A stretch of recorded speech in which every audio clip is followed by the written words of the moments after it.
worthwhile to me, especially now at 35, where I see friends who were effortlessly thin as teenagers. And then like I go on their Facebook page and I'm like, oh, Rick, you put on a couple. How did you lose the weight? And maybe what are some things you were attempting to do when you were young? I'm sure you've been addressing this your whole life, that things that maybe didn't work for you, and then ultimately what worked for you. Well, I talk about in my book about, I think I was like the first 10-year-old who was on keto, but back then we didn't call it keto. We called it Atkins. Right. And poor Dr. Atkins, man, he really got a bad rap. Meanwhile, he was like early keto. But so I would try and fail, man. Cause I was really heavy. And this idea of like on a Monday, removing all white sugar, all carbohydrate, it would work great for the first 2-3 days. I'd lose 10 pounds of water weight and whatnot. And then eventually I would just sort of, I just couldn't sustain it.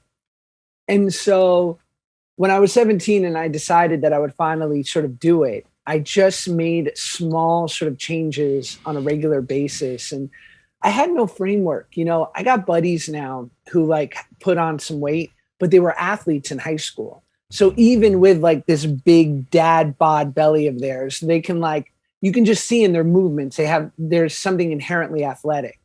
I didn't have any of that. I was a musical theater nerd, right? So like at 18, when I went from like 295 to 230, I had to go into a gym with my buddy Ronaldo, who was my trainer. And he'd be like, we're going to do a push-up today. And I was like, that's cute. I won't be participating. I've never, ever been able to do one.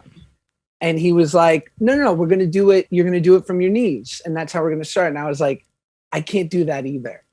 And he was like, okay, well, you're going to do it from your knees. And I'm going to wrap a towel around your waist. And I'm just going to take some of the weight off. And you're just going to push up what you can. And that's how we began.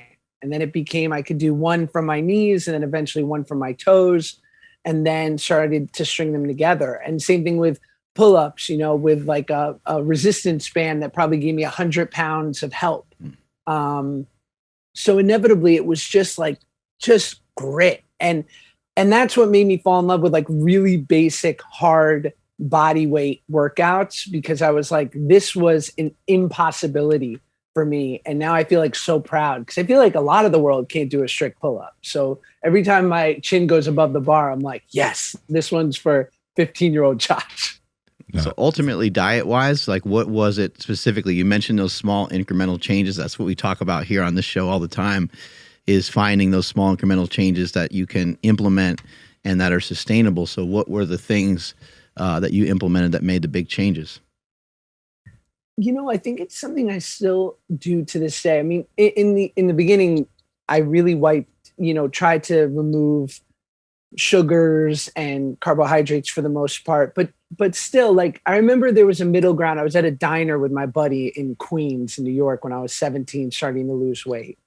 And I was like, well, I know a chicken Caesar would probably be a good bet, but I'd really love to eat a sandwich.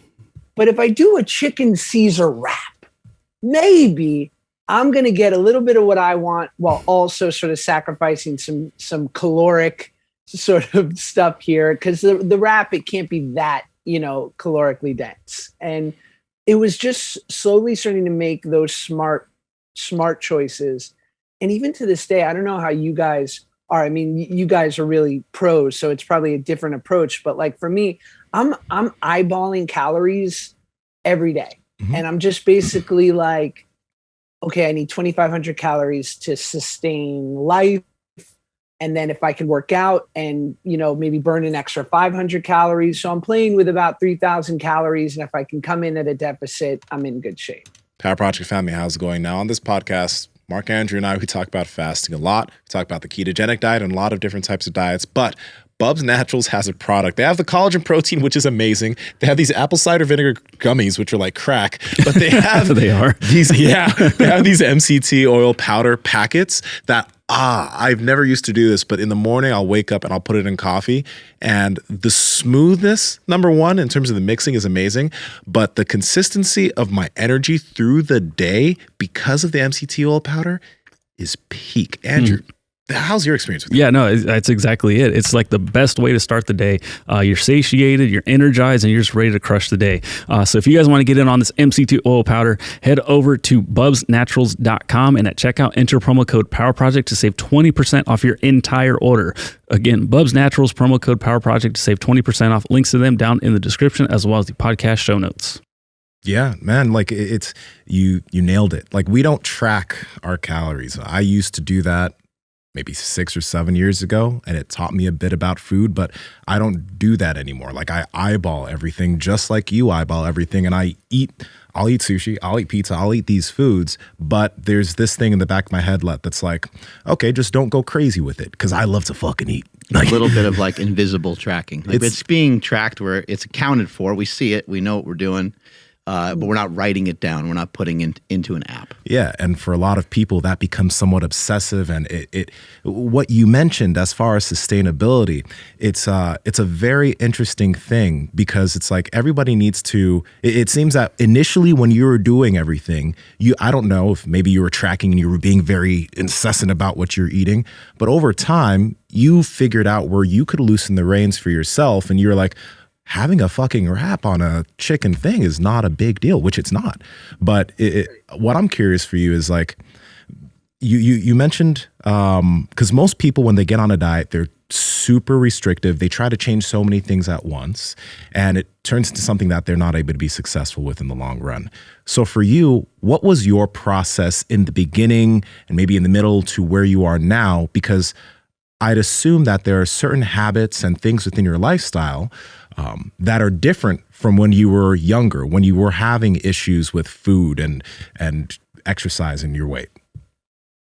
I think it really became a lifestyle. I also I've been sober for the last 14 years from drugs and alcohol. And what we sort of talk about is this idea of like drinking or using with impunity is ruined for me.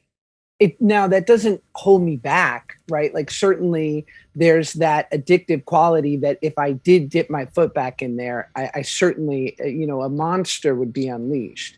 But it's not like it was when I was 18 and 19 and having a great time. And eating for me isn't like it was when I was 11, 12 years old and I'd crush an entire large pizza to myself and just think, oh, tomorrow's going to be a great day. Delicious. So, man, and bread, fucking good. And he's broke from our concentration. Breadsticks. Yeah. Yeah, and he's from New York, so they had the good pizza out there. Good shit. You Good mentioned shit out like there. an East Coast diner. Like you got me starving. Bro. So good.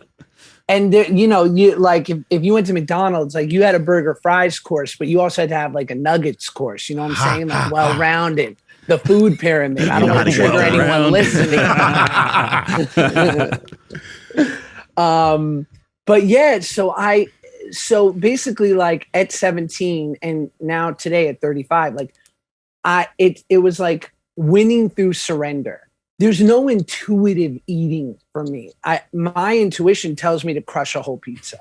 So I've accepted that like I can eat like a normal person, but it requires some thought, and that I'm just always going to be sort of in my head doing this calorie game a little bit. And at this point, it doesn't encumber me, and it's allowed me to live sort of a normal life, but I don't have a normal or a thoughtless approach to food. Everything has to be thought about. But it's worthwhile to me, especially now at 35, where I see friends who were effortlessly thin as teenagers. And then like I go on their Facebook page and I'm like, oh, Rick, you put on a couple. Yep. Celebrating. Not so easy. Like, remember all that shit you were talking back in the day?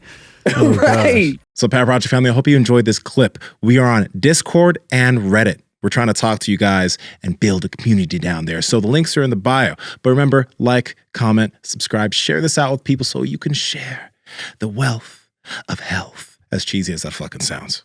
Peace.